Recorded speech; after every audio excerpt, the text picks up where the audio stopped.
આજની મારી સવાર પડી હતી માલપુરમાં કેમ કે જવાનું હતું પિક્ચર જોવા મોડાસા. ફટાફટ બાઇક પર આવી ગયો ને પવન એવો લાગતો ને મારા બાપના જો પસવાડી પેલો હાઈ નહીં રેવાત તો હું તો ઉડી જ જત. ફાઇનલી મોડાસા પહોંચી જાય ને આવી જાય આપણે એટલાન્ટા મલ્ટીપ્લેક્સ સિનેમામાં. ભલે જલ્દી જલ્દી હેડ ઉપર પિક્ચર પૂરું થઈ જાય. એટલે ટિકિટ બારી આપણા સિવાય કોઈ દેખાતું નથી લાગે બધાને પિક્ચર જોવા રસ ઉડી ગયો. 10 વાગ્યાનો શો હતો, આપણે આ 10:30 વાગે. કોણ બાપુ હોય?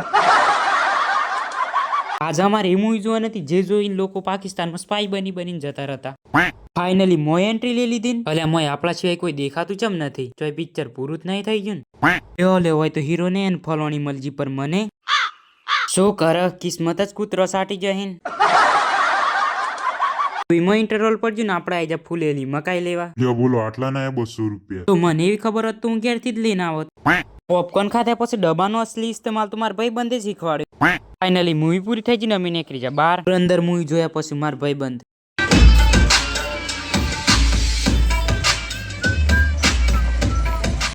સારું હેડો તમે એટલામાં લાઈક ફોલો કરી નાખો અમે એટલામાં ઘેર જઈએ.